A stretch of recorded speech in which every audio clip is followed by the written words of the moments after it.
പത്രങ്ങളെ സംബന്ധിച്ച് പറയുകയാണെങ്കിൽ ഈ പൗരസ്വാതന്ത്ര്യം ഹനിക്കപ്പെടുമ്പോൾ രംഗത്ത് വരേണ്ടതാണ് നമ്മുടെ മാധ്യമങ്ങൾ.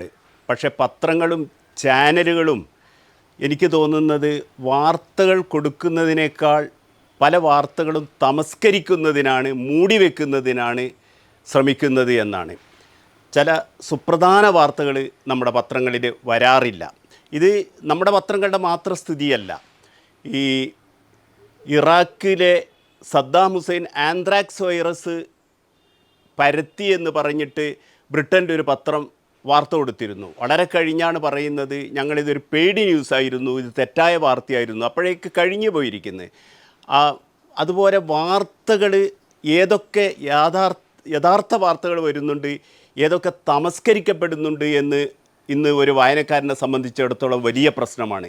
സോഷ്യൽ മീഡിയയാണ് ഇതിന് ഒരു കുറേ കൂടി ചില മൂടി വയ്ക്കുന്ന വാർത്തകൾ പുറത്തു കൊണ്ടുവരുന്നത്. ഏതായിരുന്നാലും സുപ്രഭാതം പത്രത്തെ സംബന്ധിച്ചിടത്തോളം ആശാവഹമായ ഒരു കാര്യം, ജനങ്ങൾ അറിയേണ്ട വാർത്തകൾ അവർ ജനങ്ങളിലേക്ക് എത്തിക്കുന്നുണ്ട് എന്നുള്ളതാണ്. ഇത് ഒരു സുപ്രധാനമായ കാര്യമാണ്.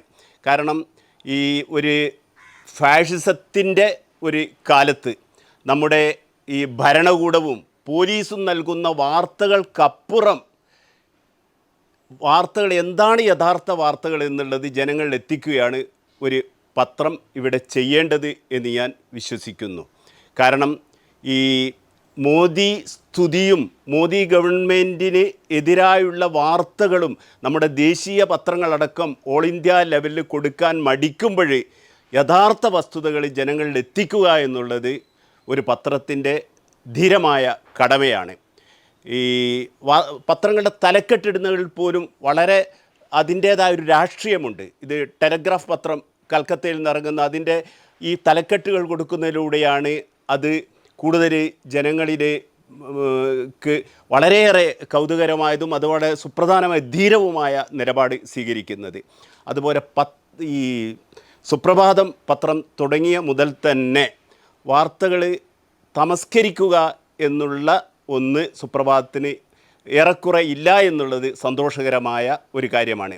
ജനങ്ങളിൽ എത്തിക്കേണ്ട വാർത്തകൾ, അതേസമയം തന്നെ ഈ മതസൗഹാർദ്ദം ഊട്ടിയുറപ്പിക്കുന്ന തരത്തിലുള്ള മതസൗഹാർദ്ദത്തിന് തകരാറ് സംഭവിക്കുന്ന തരം വാർത്തകൾ കൊടുക്കാതിരിക്കുക എന്നുള്ളതും ഒരു പത്രധർമ്മമാണ്.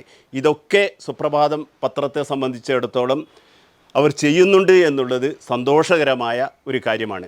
സുപ്രഭാതം പത്രത്തിന് എല്ലാ ആശംസകളും നേരുന്നു.